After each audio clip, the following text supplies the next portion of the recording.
to the Adventures of Pipeman on W4CY Radio.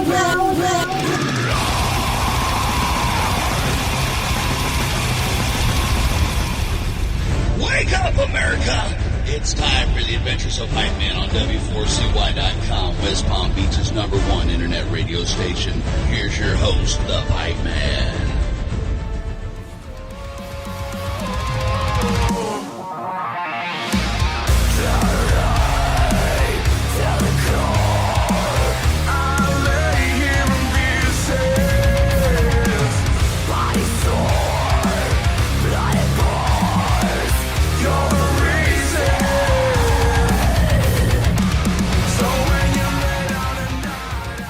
This is the Pipeman here on the Adventures of Pipeman W4CY Radio, and I'm here with Dying Oath.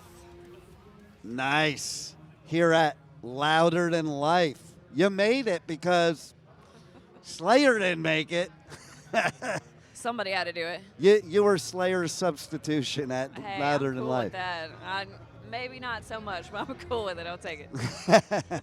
So, is this your first time playing Louder Than Life? It is our first time playing Louder Than Life, and we got voted to play here. We didn't even Wow. know we were going to be playing until next week. Tell me about that whole story. Okay, so they had this fan-voted thing on Facebook, and we started seeing our name pop up. So we're like, okay, yeah, it's short notice. We're probably not going to get it, so we'll push it anyway, see what happens. And then a couple days in, we were like, wow, this is really going somewhere. So we pushed it a little harder, and then they announced that we won, and we were like, whoa, okay, now we're going to have to figure this out and actually go. So. Wow. That's what's cool about the Danny Wimmer festivals. One of the things is like bands like you get on a festival without any clue knowing that's going to happen. And it happens all the time. They have the band I just interviewed before you, I was walking out Thursday night and they were playing in a U-Haul in the parking lot. And that's how, and he's told me they've been doing that at Aftershock for years, and finally they got invited on. Silly Goose, same thing. They crashed one of the festivals. They were out in the parking lot, and Danny Wimmer was just standing watching them. They called him, this band's playing out there. Instead of going and busting him, kicking him out, he just stood and watched, and then the next day they were playing. That's really cool, and honestly, we've played a lot of shows, we've played some festivals, but Danny Wimmer really knows how to take care of his bands, to take care of all the people that are here, obviously, but this is the coolest experience that we've had so far, and then meeting other bands that are on the same level is just awesome. I love hearing that because I do festivals all over the U.S., UK, Europe, and not one artist in 13, 15 years or whatever has ever had anything but good things to say about Danny Wimmer and how he treats the artists. Absolutely. I mean, they feed us good, they pay us good, they take care of us. We've got somebody on site at all times. We just message.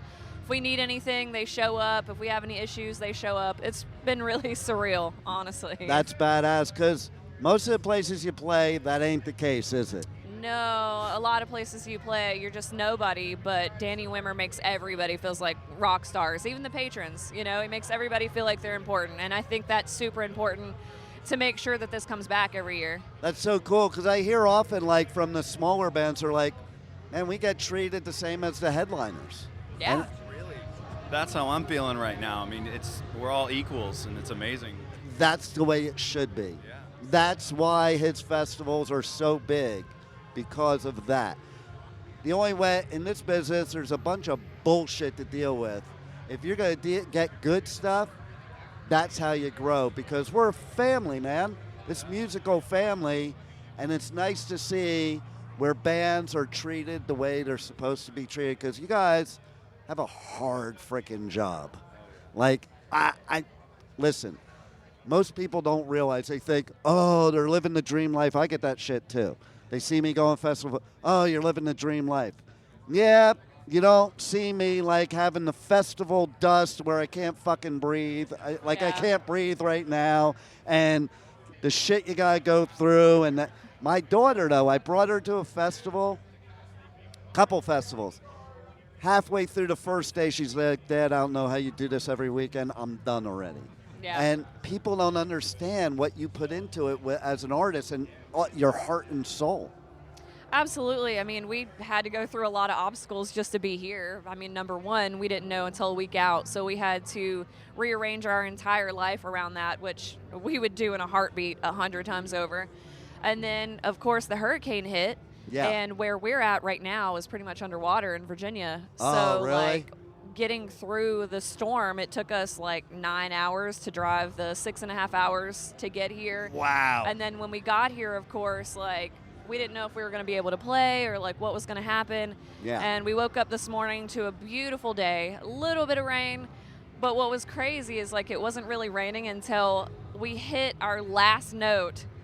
And then it started to downpour. And we were like, the metal gods have absolutely smiled upon us today. Yeah, and one of the crazy things about it, too, is these festivals coming out, all the work and the money, the time, the sweat and tears and logistics that go into it. This is the reward for the work that we put in prior, for all of the marketing, the advertising, busting our asses, just trying to get noticed to even get on something like this. So this is the fun part for us. I love it. And you know what? That's also, I give credit to Danny Wimmer, because how many times do bands play a festival and it's not fun at all? Because it's not your sound people, it's not your, and it just can be a shit show sometimes, to be blunt.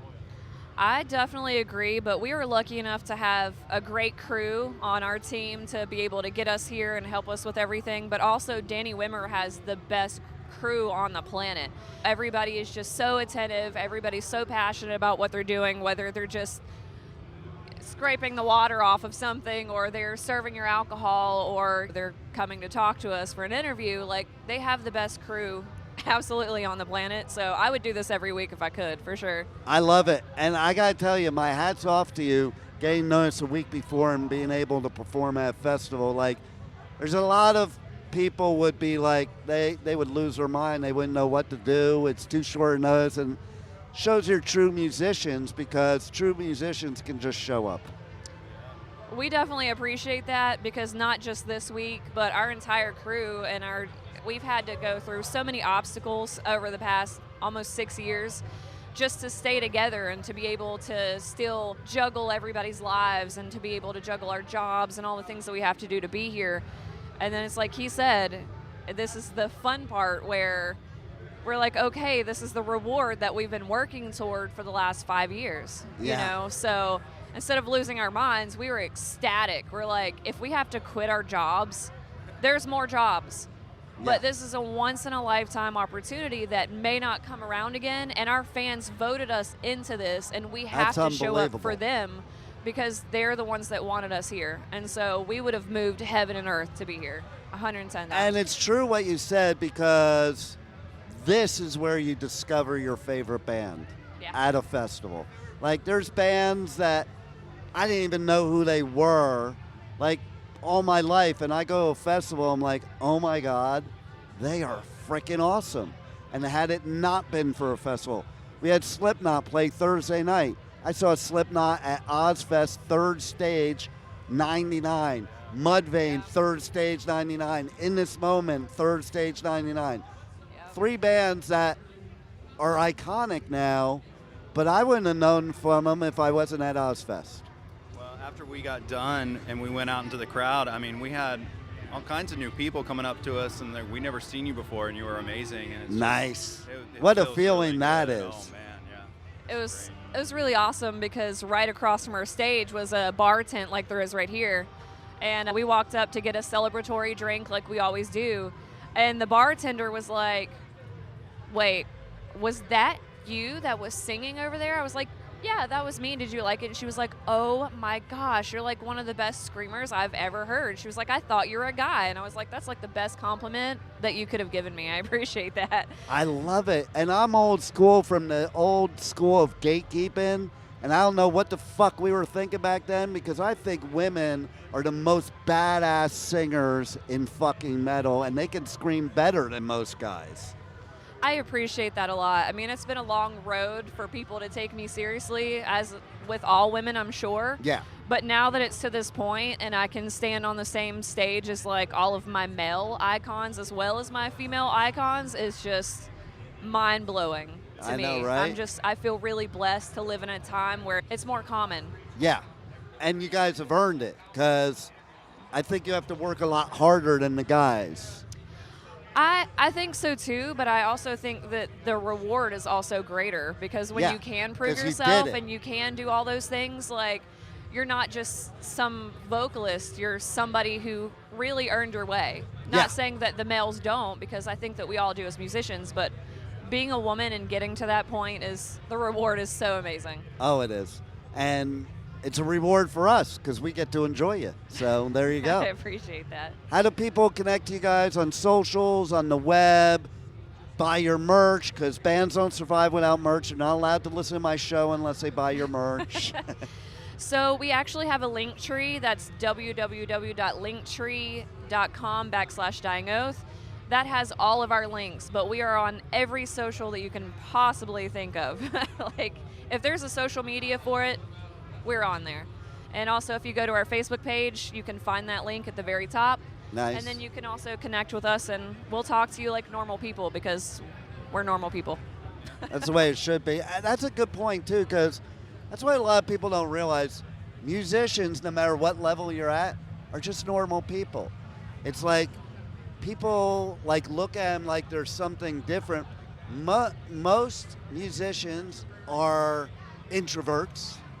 People think they're not. Yeah. And you go into a zone when you get up on that stage. Off the stage, you're probably not going to be that same zone. And people don't realize you have the same feelings that the people in the crowd would have if they were getting up there. Absolutely. I feel like that's the connection that we actually probably have, is that when we're on that stage, we're like icons. But as soon as we get down and we talk to those people and we have the same conversations and explain to them the things that we go through or the same things that they go through, that's actually how you build your fan base. It's Yeah. not through your music. It's connecting to your demographic and knowing what these people need from you and giving that to them because they're giving that same thing in return and all that love and support. So, And I love that you're doing that. I had a chance to meet Corey from Slipknot and Chad from Mudvayne. You mentioned them, and just talking to them like they're normal people, not like they're some god or something like that. Yeah. And able to connect with them, and they're like, "Oh, hey, that's that guy over there that's just chill. Let's go talk to him." When they're getting swarmed with people, and so yeah, we're just normal people. They're normal people, and I think it's the same connection. It's like us to the people that were iconic to us. It's kind of the same thing. Like, we have that same connection with them, and they understand that we're giving them the same love. And so when we meet new people, we try to do the same thing and translate it, paying And it forward. great point of how you treat them, because it's funny. Years ago, I was covering a Stone Sour show, and after doing the interview with Ray Mayorga on the tour bus, I went, sat down on the curb outside, had a cigarette. This dude walks over, sits down next to me with this raspy voice, and I acted like I didn't know who he was.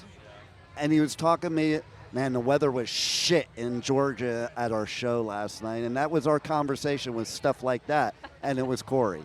And it's like, and I happen to know for a fact, because I've interviewed Alicia many times, and I got friendly with her, and she's like, the people Corey liked the most are the people that just walk by and say, hey, and keep going. And that says it all. That's people don't want to be swarmed like that, and if you're just cool and chill and just like, hey, what's up? Yeah. That's when, to your point, they're going to want to talk to you. Yeah, for sure. I mean, personally, I don't mind being swarmed, but if I had to go through that every single day of my life, it would probably be a bit different. But Yeah. we're lucky enough that our fans are really chill and they just want to hang out with us and take a photo and whatever. And it's the best feeling on the planet to have people that want to recognize you at all. Right? We're nobody. And I love your old school approach, because back in the day, in the 80s, I lived Sunset Strip in the 80s in the beginning, and that's how it was. It was like the band just hung out with you. Like I used to hang out with Slayer outside before they were about to get on stage, and you just hung there and bullshitted about stupid shit. You'd go up to the Rainbow and go hang out, and it was just everybody was acting like normal people. Well, I mean, I don't know why anybody would not want to be that way, because at the end of the day, those are the people that paid to see you. They're the reason why you're here. As us especially, we never would have had this opportunity if it wasn't for the people that were in the crowd today. Yeah. But even on a normal day, like, they're the people that listen to your music. They're the people that want to take a photo and post it to social media so people know who you are. So it's all a big networking thing, but you can't have fans without the musicians, and you can't have musicians without the fans. And it's important to notice that. No doubt. And to your point, too, is like, those are who become your super fans, because, like, They are.